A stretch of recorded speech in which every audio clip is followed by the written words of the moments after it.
এখন বর্ষার মরশুম, তাই গরুর গাড়িতে করে মাঠ থেকে মেশিন তুলে নিয়ে আসা হয়। এই হচ্ছে গরুগুলো বেঁধে রেখে দিয়েছে, এই যিনি গাড়োয়ান, এই যে নিয়ে যাচ্ছে ভিতরে।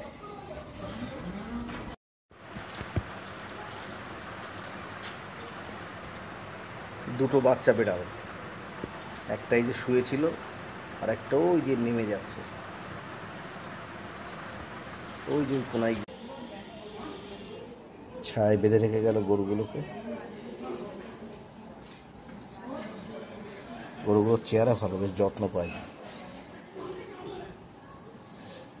এগুলো হচ্ছে দামড়া গরু।